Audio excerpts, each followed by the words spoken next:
Welcome to Love's Tender Flame, Tales of Romance. I'm Mardell, and here is Chapter 15 of The Harvester by Jean Stratton Porter. The Harvester interprets life. They went through the rooms together, and the girl suggested the furnishings she thought necessary, while the harvester wrote the list. The following morning he was eager to have her company, but she was very tired and begged to be allowed to wait in the swing. So again he drove away and left her with Belshazzar on guard. When he had gone, she went through the cabin, arranging the furniture the best she could, then dressed and went to the swinging couch. It was so wide and heavy, a light wind rocked it gently, and from it she faced the fern and lily carpeted hillside, the majesty of big trees of 1,000 years, and heard the music of singing water as it sparkled diamond-like where the sun rays struck its flow. Across the drive and down the valley to the brilliant bit of marsh, it hurried on its way to Loon Lake. There were squirrels barking and racing in the big trees, and over the ground they crossed the sodded space of lawn and came to the top step for nuts, eating them from cunning paws. They were living life according to the laws of their nature. She knew that their sharp, startling bark was not to frighten her, but to warn straying intruders of other species of their kindred from a nest, because the harvester had told her so. He had said their racing here and there in wild scramble was a game of tag, and she found it most interesting to observe. Birds of brilliant color flashed everywhere, singing in wild joy, and tilted on the rising hedge before her, hunting berries and seeds. Their bubbling, spontaneous song was an instinctive outpouring of their joy over mating time, nests, young, much food and running water. Their social inquiring short cry was to locate a mate and call her to good feeding. The sharp, wild scream of a note was when a hawk passed over, a weasel lurked in the thicket, or a black snake sunned on the bushes. She remembered these things and lay listening intently, trying to interpret every sound as the harvester did. Birds of wide wing hung as if nailed to the sky, or wheeled and sailed in grandeur.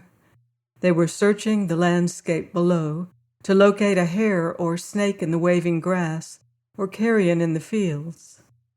The wonderful exhibitions of wing power were their expression of exultation in life, just as the song of sparrow threatened to rupture his throat as he swung on the hedge, and the redbird somewhere in the thicket whistled so forcefully it sounded as if the notes might hurt him.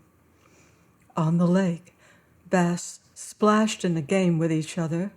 Grebes chattered because they were very social. Ducks dived and gobbled for roots and worms of the lake shore, and congratulated each other when they were lucky. Killdeer cried for slaughter in plaintive tones as their white breasts gleamed silver-like across the sky. They insisted on the death of their ancient enemies, because the deer had trampled nests around the shore, roiled the water, spoiled the food hunting, and had been wholly unmindful of the laws of feathered folk from the beginning. Behind the barn, imperial cocks crowed challenges of defiance to each other and all the world, because they once had worn royal turbans on their heads and ruled the forests, even as the elephants and lions. Happy hens cackled when they deposited an egg, and wandered through their park singing the spring egg song unceasingly. Upon the barn Ajax spread and exulted in glittering plumage and screamed viciously. He was sending a wireless plea to the forests of Ceylon for a gray mate to come and share the ridgepole with him, and help him wage red war on the sickening love-making of the white doves he hated. Everything was beautiful. Some of it was amusing, all instructive, and intensely interesting. The girl wanted to know about the brown, yellow, and black butterflies, sailing from flower to flower.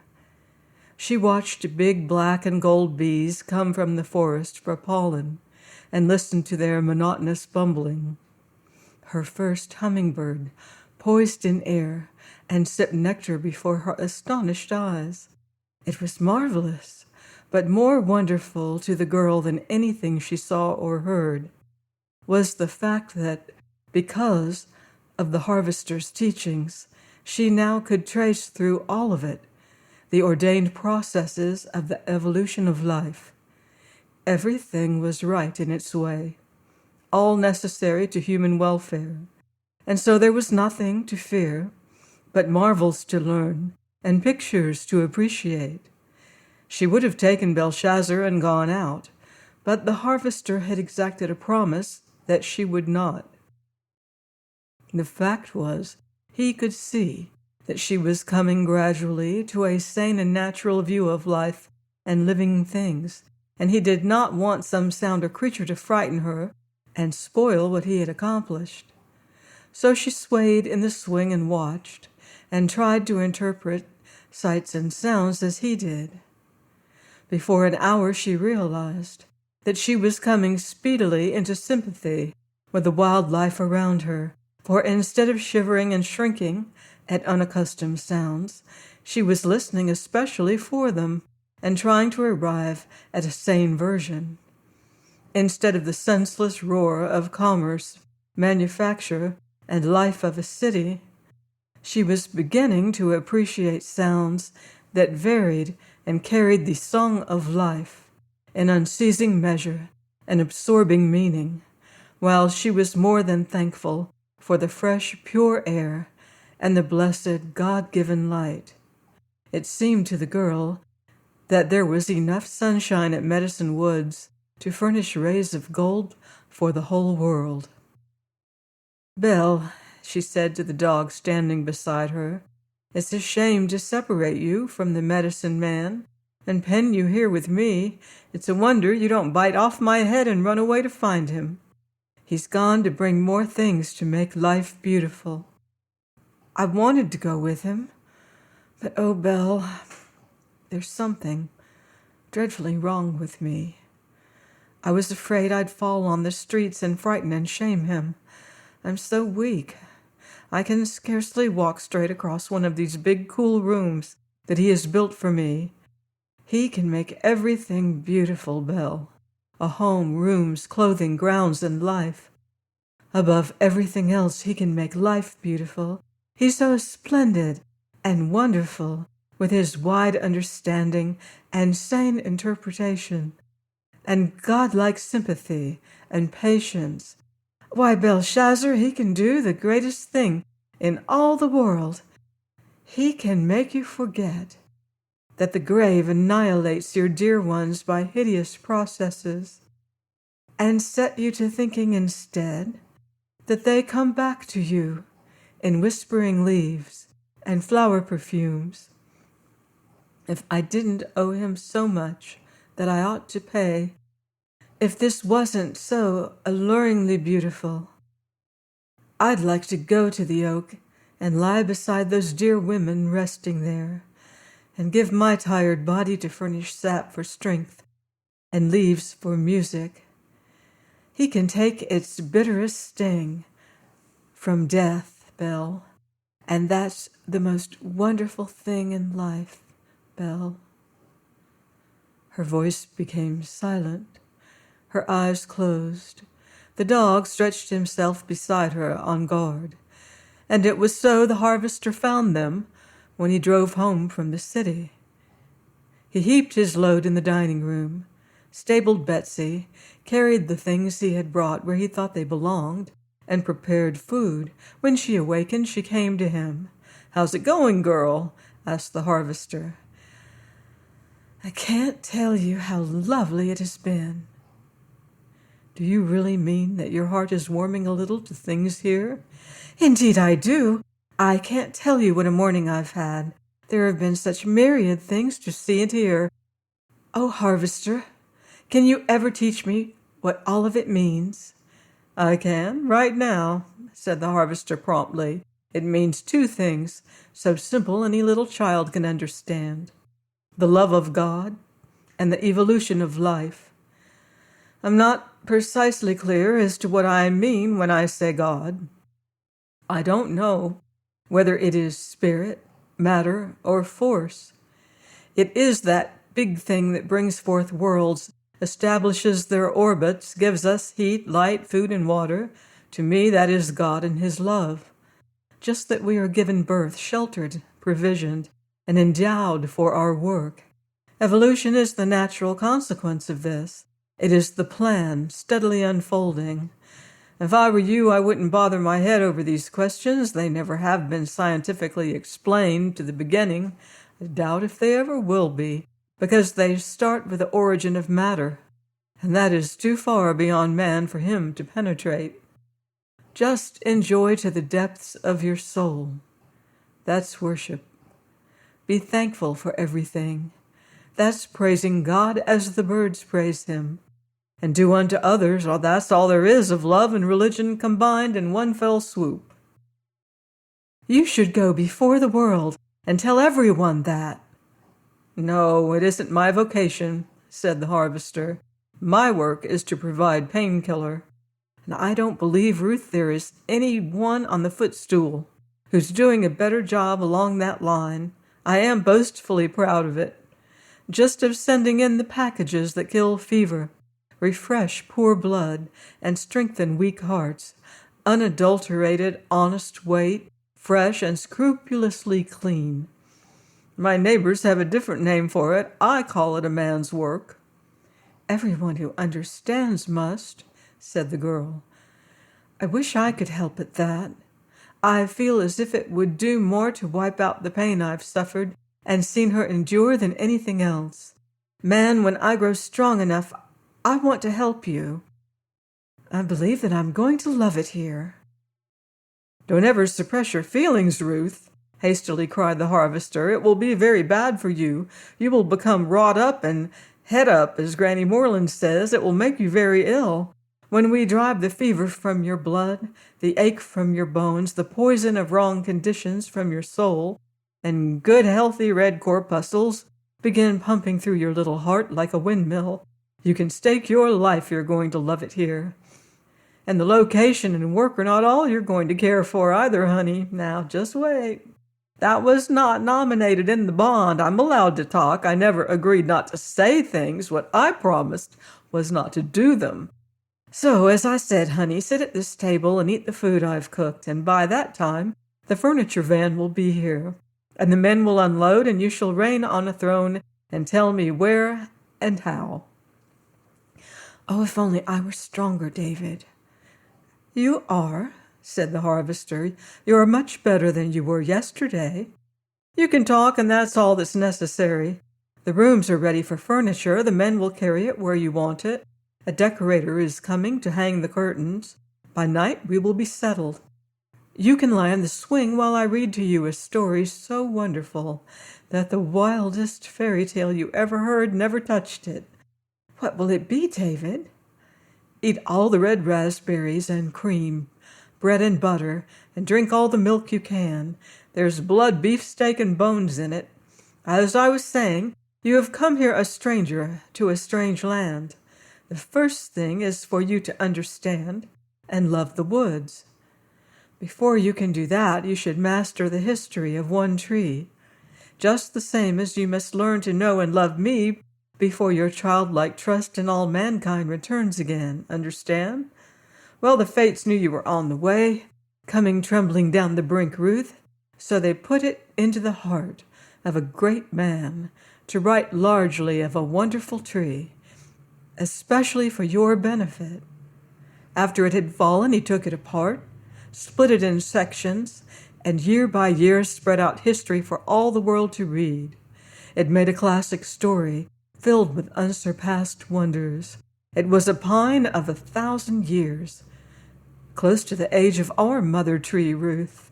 And when we have learned from Enos Mills how to wrest secrets from the hearts of centuries, we will climb the hill and measure our oak, and then I will estimate and you will write, and we will make a record for our tree." "Oh, I'd like that." "So would I," said the harvester, "and a million other things I can think of that we can learn together. It won't require long for me to teach you all I know, and by that time your hand will be clasped in mine, and our hearts will beat as one, and you will give me a kiss every night and morning, and a few during the day for interest, and we will go on in life together, and learn songs, miracles, and wonders, until the old oak calls us. Then we will ascend the hill gladly, and lie down and offer up our bodies, and our children will lay flowers over our hearts, and gather the herbs and paint the pictures. Amen. I hear the van on the bridge. Just you go to your room and lie down until I get things unloaded and where they belong. Then you and the decorator can make us homelike, and tomorrow we will begin to live. Won't that be great, Ruth?" "With you, yes. I think it will." "That will do for this time," said the harvester, as he opened the door to her room. "Lie and rest until I say ready." As he went to meet the men, she could hear him singing lustily, "Praise God from whom all blessings flow." "What a child he is," she said, "and what a man." For an hour, heavy feet sounded throughout the cabin, carrying furniture to different rooms. Then with a floor brush in one hand and a polishing cloth in the other, the harvester tapped at her door and helped the girl upstairs. He had divided the space into 3 large square sleeping chambers. In each he had set up a white iron bed, a dressing table, and washstand, and placed 2 straight-backed and 1 rocking chair, all white. The walls were tinted lightly with green added to the plaster. There was a mattress and a stack of bedding on each bed, and a large rug and several small ones on the floors. He led her to the rocking chair in the middle room, where she could see through the open doors of the other 2. "Now," said the harvester, "I didn't know whether the room with 2 windows toward the lake and 1 on the marsh, or 2 facing the woods and 1 front, was the guest chamber. It seemed about an even throw whether a visitor would prefer woods or water, so I made them both guest chambers and got things alike for them. Now, if we are entertaining 2, one can't feel more highly honored than the other. Was that a scheme?" "Fine," said the girl. "I don't see how it could be surpassed." "Be sure you are right. Then go ahead," quoted the harvester. "Now I'll make the beds and Mr. Rogers can hang the curtains. Is white correct for sleeping rooms? Won't that wash best and always be fresh?" "It will," said the girl. "Whitewash curtains are much the nicest."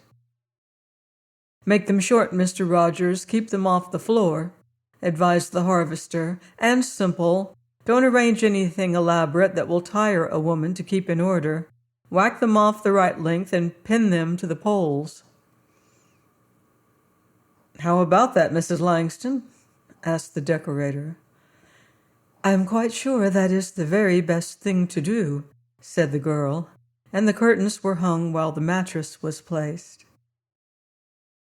"Now, about this," inquired the harvester, "do I put on sheets and fix these beds ready to use?" "I would not," said the girl. "I would spread the pad and the counterpane and lay the sheets and pillows in the closet until they are wanted. They can be sunned and the bed made delightfully fresh." "Of course," said the harvester. When he had finished, he spread a cover on the dressing table and laid out white toilet articles and grouped a white wash set with green decorations on the stand. Then he brushed the floor, spread a big green rug in the middle and small ones before the bed, stand, and table, and coming out closed the door. "Guest chamber with lake view is now ready for company," announced the harvester. "Repeat the operation on the woods room, finished also." Why do people make work of things and string them out eternally and fuss so much? Isn't this simple and easy, Ruth?" "Yes, if you can afford it," said the girl. "Forbear," cried the harvester. "We have the goods. The dealer has my check. Excuse me 10 minutes until I furnish another room." The laughing girl could catch glimpses of him, busy over beds and dresser, floor and rugs. Then he came to where she sat. "Wood's guest chamber ready," he said. "Now we come to the interior apartment, that from its view might be called the Marsh Room. Aside from being 2 windows short, it is exactly similar to the others. It occurred to me that in order to make up for the loss of those windows, and also because I may be compelled to ask some obliging woman to occupy it in case your health is precarious at any time, and in view of the further fact that if any such woman could be found and would kindly and willingly care for us, my gratitude would be inexpressible. On account of all these things, I got a shade the best furnishings for this room." The girl stared at him with blank face. "You see," said the harvester, "this is a question of ethics. Now, what is a guest? A thing of a day.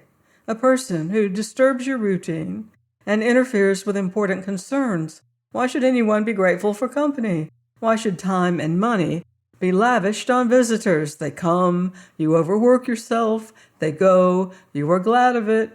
You return the visit because that's the only way to have back at them, but why pamper them unnecessarily? Now, a good housekeeper, that means more than words can express. Comfort, kindness, sanitary living, care in illness. Here's to the prospective housekeeper of Medicine Woods. Rogers, hang those ruffled embroidered curtains. Observe that whereas mere guest beds are plain white, this has a touch of brass. Where guest rugs are floor coverings, this is a work of art. Where guest brushes are celluloid, these are enameled. And the dress cover is hand embroidered. Let me also call your attention to the chairs touched with gold, cushioned for ease, and a decorated pitcher and bowl. Watch the bounce of these springs and the thickness of this mattress and pad, and notice that where guests, however welcome, get a down cover of sateen, the lady of the house has silk-a-line. Won't she prepare us a breakfast after a night in this room?" "David, are you in earnest?" gasped the girl. "Don't these things prove it?" asked the harvester. "No woman can enter my home. When my necessities are so great, I have to hire her to come and take the worst in the house. After my wife, she gets the best every time. Whenever I need help, the woman who will come and serve me is what I'd call the real guest of the house. Friend? Where are your friends when trouble comes? It always brings a crowd on account of the excitement.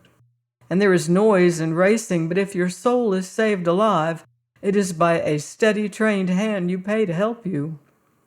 Friends come and go, but a good housekeeper remains and is a business proposition, one that if conducted rightly for both parties and on a strictly common sense basis, gives you living comfort. Now that we have disposed of the guests that go and the one that remains, we will proceed downward and arrange for ourselves." "David, did you ever know anyone who treated a housekeeper as you say you would?" "No. And I never knew anyone who raised medicinal stuff for a living, but I'm making a gilt-edged success of it, and I would of a housekeeper, too." "It doesn't seem—" "That is the bedrock of all the trouble on the earth," interrupted the harvester. "We are a nation and a part of the world that spends our time on seeming. Our whole outer crust is seeming. When we get beneath the surface and strike the being, then we live as we are privileged by the Almighty. I don't think I give a tinker how anything seems. What concerns me is how it is. It doesn't seem possible to you to hire a woman to come into your home and take charge of its cleanliness and the food you eat, the very foundation of life, and treat her as an honored guest and give her the best comfort you have to offer, the cold room, the old covers, the bare floor, and the cast-off furniture are for her. No wonder, as a rule, she gives what she gets. She dignifies her labor in the same ratio that you do. Wait until we need a housekeeper, and then gaze with awe on the one I will raise to your hand. I wonder.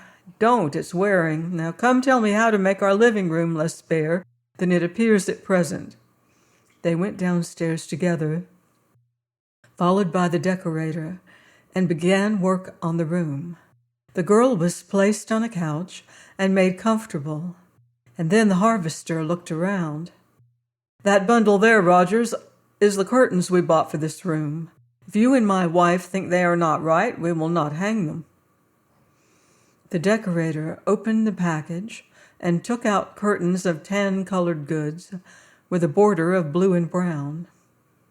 Those are not expensive, said the harvester, but to me a window appears bare with only a shade. So I thought we'd try these, and when they become soiled, we'll burn them and buy some fresh ones. Good idea, laughed the girl. As a house decorator, you surpassed yourself as a medicine man. Fix these as you did those upstairs, ordered the harvester. We don't want any fol-de-rols. Put the bottom even with the sill and shear them off at the top. No, I'm going to arrange these, said the decorator. You go on with your part. All right, agreed the harvester. First I'll lay the big rug.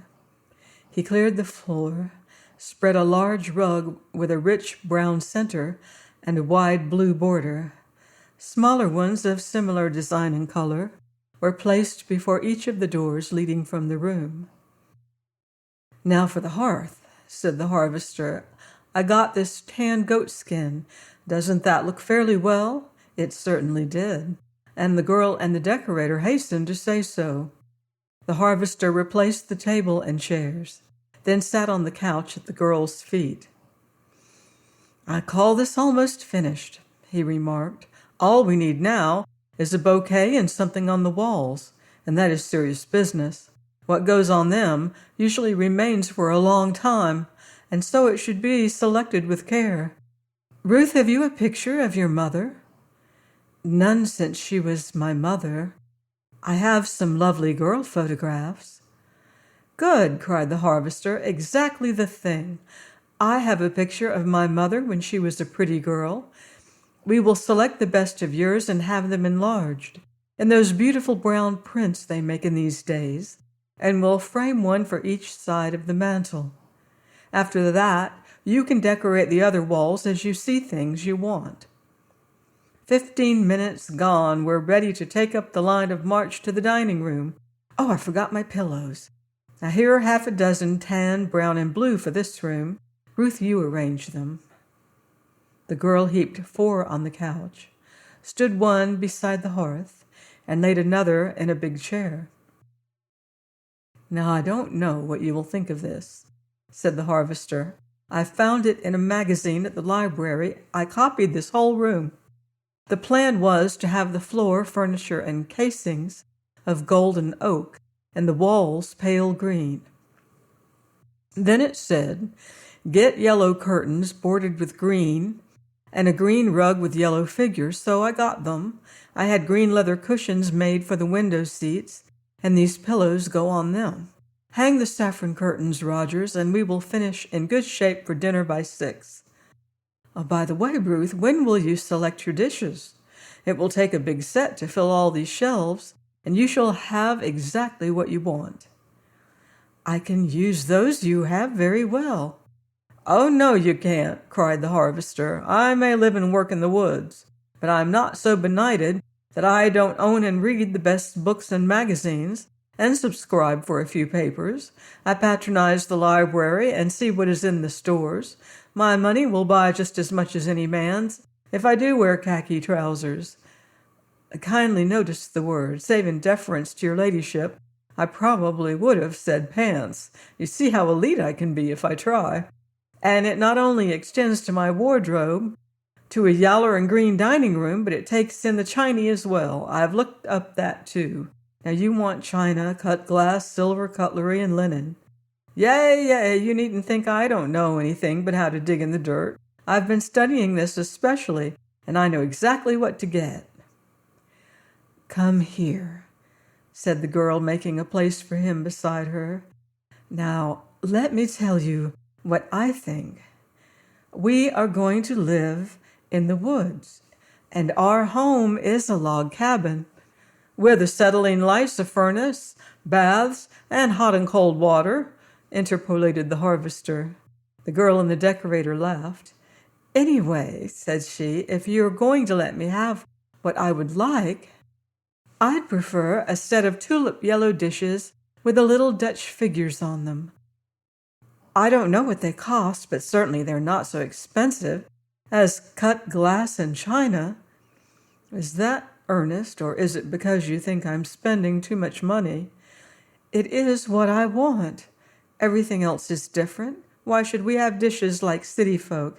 I'd dearly love to have the Dutch ones, and a white cloth with a yellow border, glass where it is necessary, and silver knives, forks, and spoons."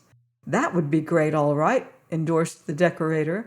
"And you've got a priceless old luster tea set there, and your willow ware as fine as I ever saw. If I were you, I wouldn't buy a dish with what you have, except the yellow set." "Great day!" ejaculated the harvester. "Will you tell me why my great-grandmother's old pink and green teapot is priceless?" The girl explained pink luster. "That set in the shop I knew in Chicago would sell from $300 to $500. Truly it would. I've seen one little pink and green pitcher like yours bring $9 there. And you've not only got the full tea set, but water and dip pitchers, 2 bowls, and 2 bread plates. They are priceless, because the secret of making them is lost. They take on beauty with age, and they were your great-grandmother's." The harvester reached over and energetically shook hands. "Ruth, I'm so glad you've got them," he bubbled. "Now, elucidate on my willow ware. What is it? Where is it? Why have I willow ware and am not informed? Who's responsible for this? Did my ancestors buy better than they knew? Or worse, is willow ware a crime for which I must hide my head, or is it further riches thrust upon me? I thought I had investigated the subject of proper dishes quite thoroughly. But I'm very certain I saw no mention of luster or willow. I thought in my ignorance that luster was a dress and willow a tree. Have I been deceived? Why is a blue plate or pitcher willow ware?"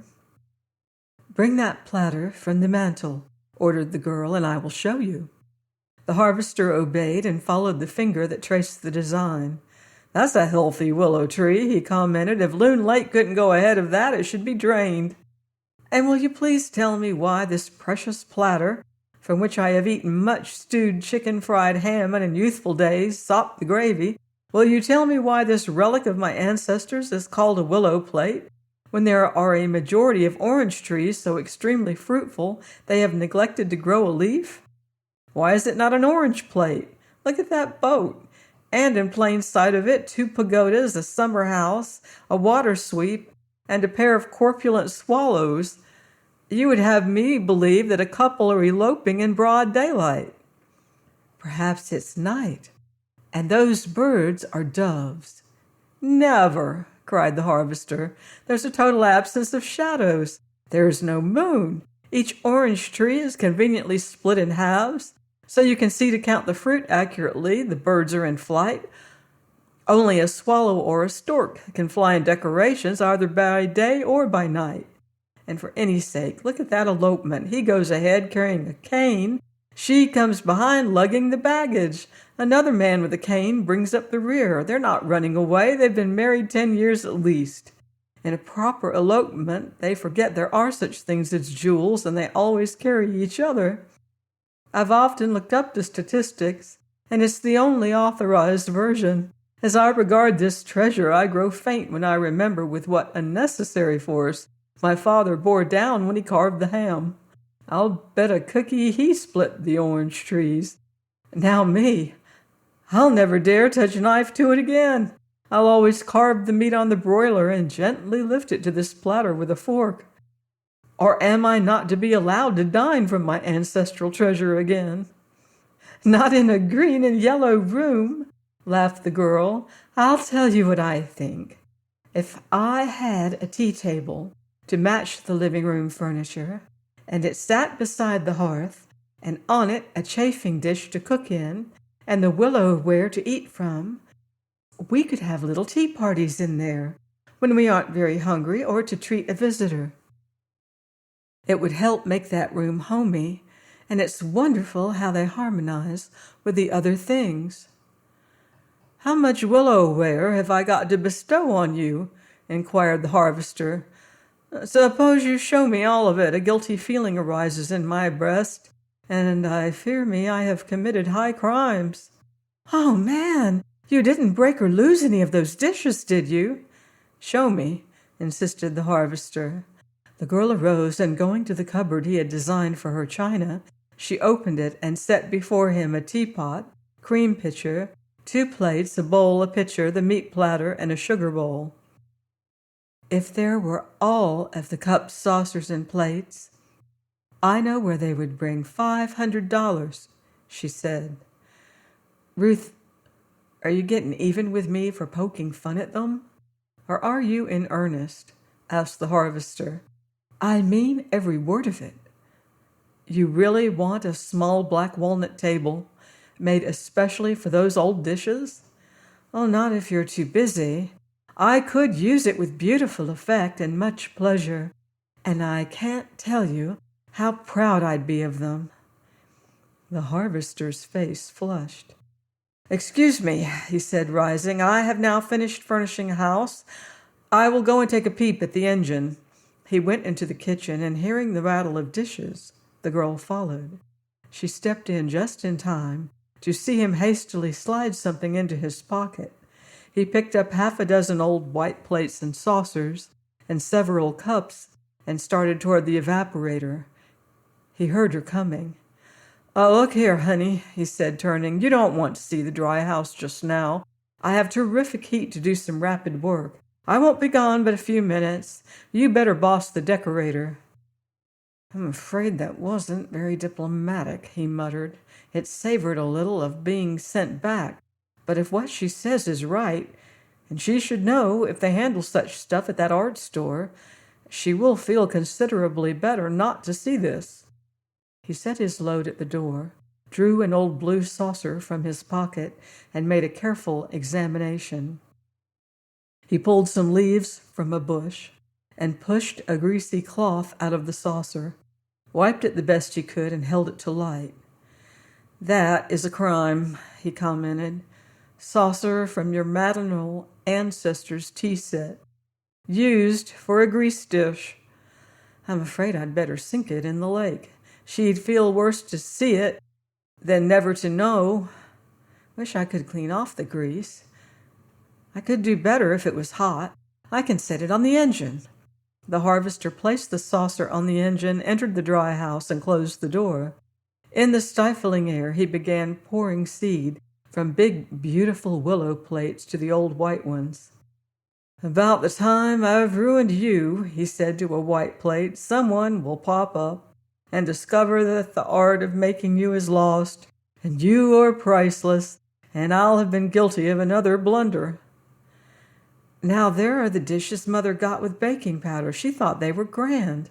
I know plenty well she prized them more than these blue ones, or she wouldn't have saved them and used these for every day. There they sit, all so carefully taken care of, and the girl doesn't even look at them.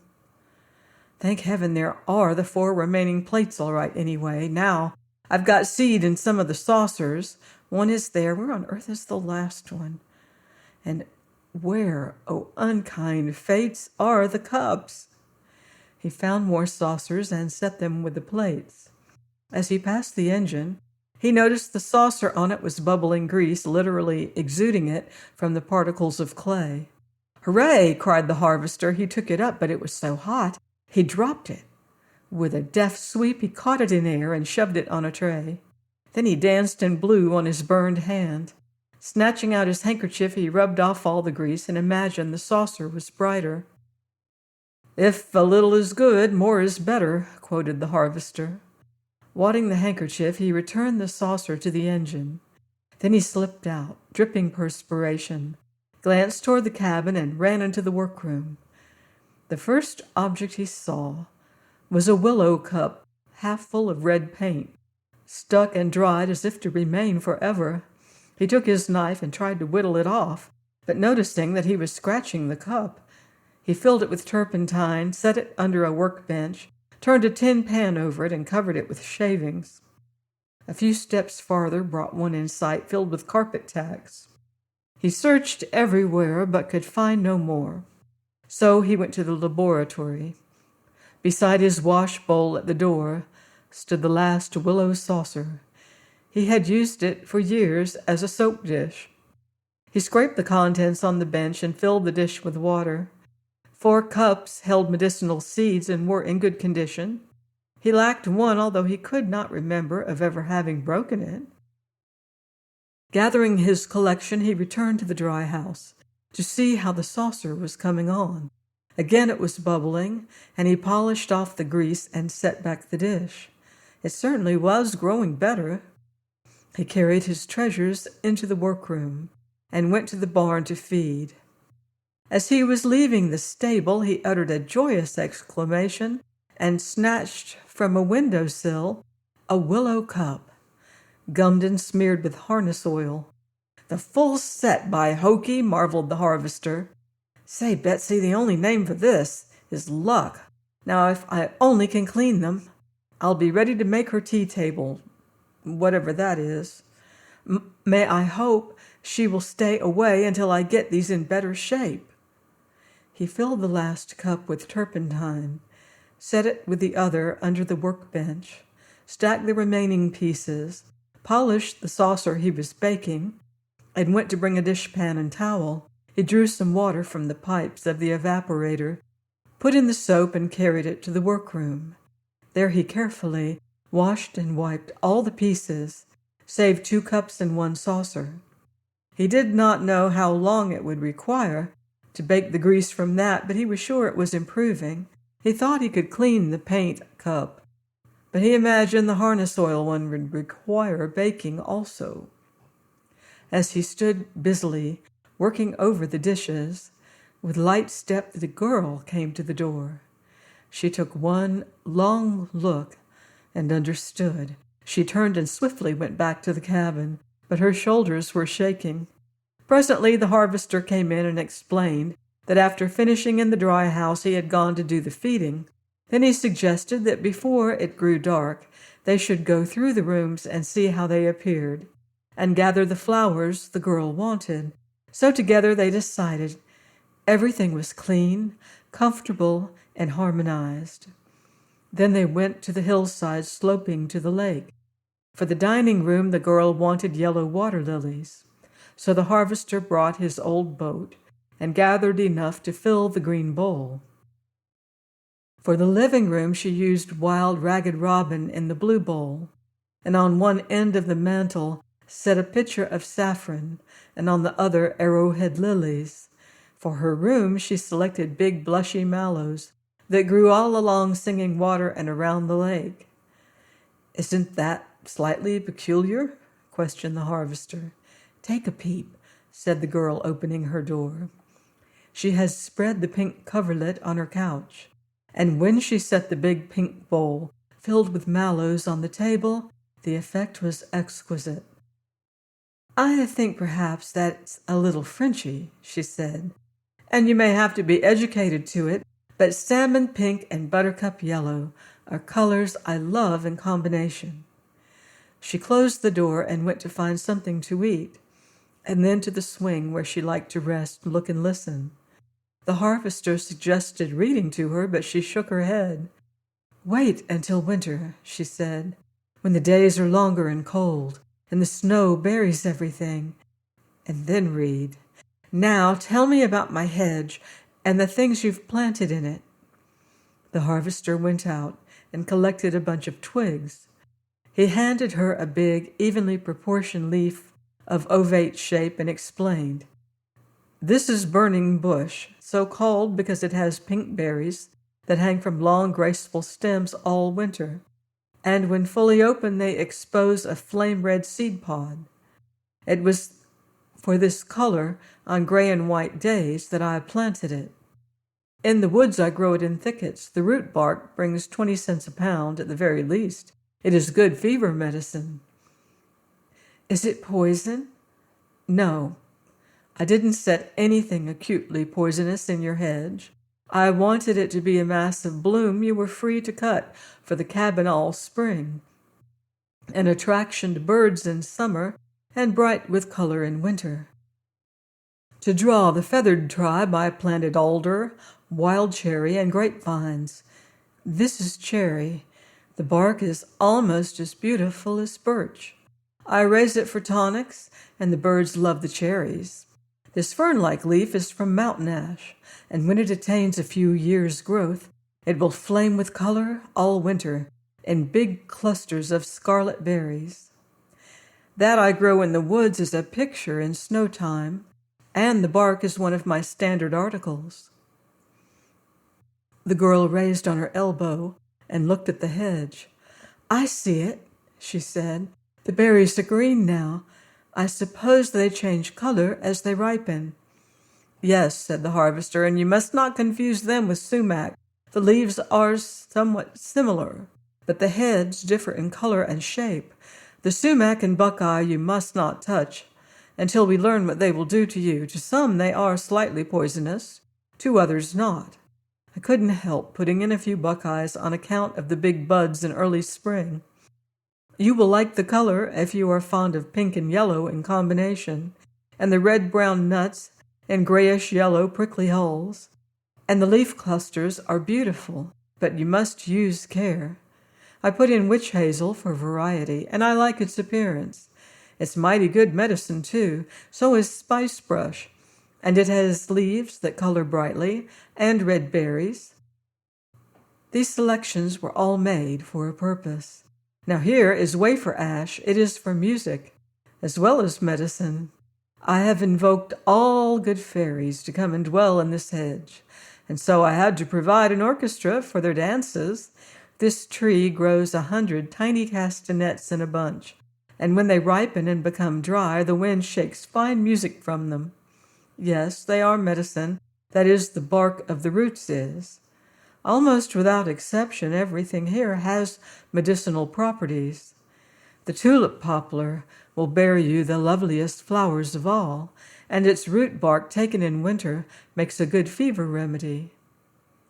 How would it do to eat some of the leaves and see if they wouldn't take the feverishness from me?"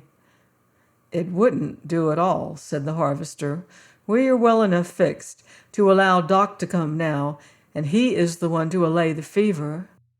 "Oh, no," she cried. "No, I don't want to see a doctor. I will be all right very soon. You said I was better." "You are," said the harvester, "much better. We will have you strong and well soon.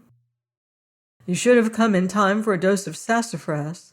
Your hedge is filled with that because of its peculiar leaves and odor. I put in dogwood for the white display around the little green bloom, lots of alder for bloom and berries, haws for blossoms and fruit for the squirrels, wild crab apples for the exquisite bloom and perfume, buttonbush for the buttons, a few pokeberry plants for the color, and I tried some mallows, but I doubt if it's wet enough for them. I set pecks of vine roots that are coming nicely, and ferns along the front edge. Give it 2 years, and that hedge will make a picture that will do your eyes good. Can you think of anything at all you forgot?" "Yes, indeed," said the harvester. "The woods are full of trees I have not used, some because I overlooked them, some I didn't want. A hedge like this in perfection is the work of years. Some species must be cut back, some encouraged, but soon it will be lovely, and its color and fruit attract every bird of the heavens and butterflies and insects of all varieties.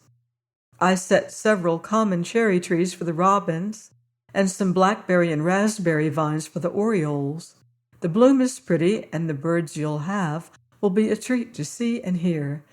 If we keep away cats, don't fire guns, scatter food and move quietly among them. With our water attractions added, there's nothing impossible in the way of making friends with feathered folk." "There is one thing I don't understand," said the girl. "You wouldn't risk breaking the wing of a moth by keeping it when you wanted a drawing very much. You don't seem to kill birds and animals that other people do. You almost worship a tree. Now, how can you take a knife and peel the bark to sell or dig up beautiful bushes by the root?" "Perhaps I've talked too much about the woods," said the harvester gently. "I've longed inexpressibly for sympathetic company here, because I feel rooted for life, so I am more than anxious that you should care for it. I may have made you feel that my greatest interest is in the woods, and that I am not consistent when I call on my trees and plants to yield of their stores for my purposes. Above everything else, the human proposition comes first, Ruth.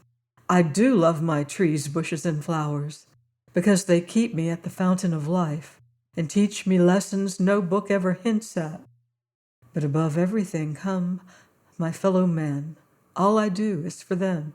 My heart is filled with feeling for the things you see around you here, but it would be joy to me to uproot the most beautiful plant I have, if by so doing I could save you pain.